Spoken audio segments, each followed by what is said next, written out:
സോനയാണ്. നമ്മളൊന്ന് പറയാൻ പോകുന്നത് ജസ്റ്റ് ഒരു സ്റ്റോറി അല്ല, കുറച്ചൊരു റിയൽ ലൈഫ് ഇൻസിഡന്റ് ആണ്. പാകിസ്ഥാനിലെ ഒരു ഡോക്ടർ ഉണ്ട്, പേര് ഈഷാൻ അഹമ്മദ്.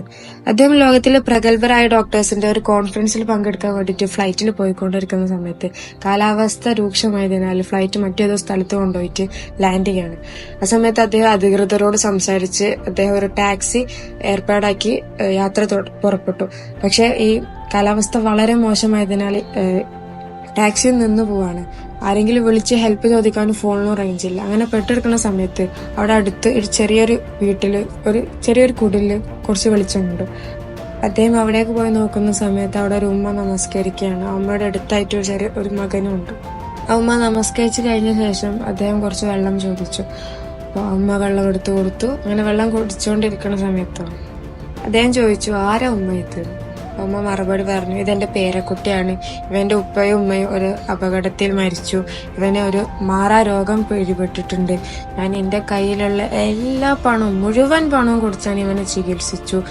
എനിക്ക് കയ്യുന്നിടത്ത് എല്ലാം ഞാൻ ഇവനെ കൊണ്ടുപോയി. പക്ഷെ ഒരു രക്ഷ ഉണ്ടായില്ല. ഇപ്പോൾ നാട്ടുകാർ പറയുന്നുണ്ട് തെക്കൻ പാകിസ്ഥാനിൽ ഒരു ഡോക്ടർ ഉണ്ട്, മേ ബി അദ്ദേഹത്തെ കാണിച്ചാൽ ഈ രോഗം മാറുമെന്ന്. പക്ഷെ എന്റെ കയ്യിൽ ഇനി പൈസ ഇല്ല, എനിക്ക് അവനെ കൊണ്ടുപോകാനും കഴിയില്ല. പക്ഷെ ഞാൻ എന്റെ അള്ളാഹുവിനോട് ദിവസവും മനസ്സറിഞ്ഞ് പ്രാർത്ഥിക്കുന്നുണ്ട് എന്ന് പറഞ്ഞു. ആ സമയത്ത് ഇദ്ദേഹം ചോദിക്കുന്നുണ്ട്, എന്താണ് ഉമ്മ ആ ഡോക്ടറിന്റെ പേര്? അപ്പൊ ഉമ്മ പറഞ്ഞു, ഇഷാൻ അഹമ്മദ്. ആ പേര് കേട്ട സമയത്ത് അദ്ദേഹം പൊട്ടിക്കരിയാണ്.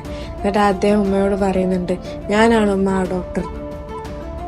നിങ്ങളുടെ ഈ മനസ്സറിഞ്ഞിട്ടുള്ള പ്രാർത്ഥനയാണ് എവിടോ എത്തേണ്ട എന്നെ ഇവിടെ കൊണ്ട് വന്നത് എന്നുള്ളത്. നമ്മൾ ചിന്തിക്കുക, ചില പ്രാർത്ഥനകളൊക്കെ അങ്ങനെയാണ്.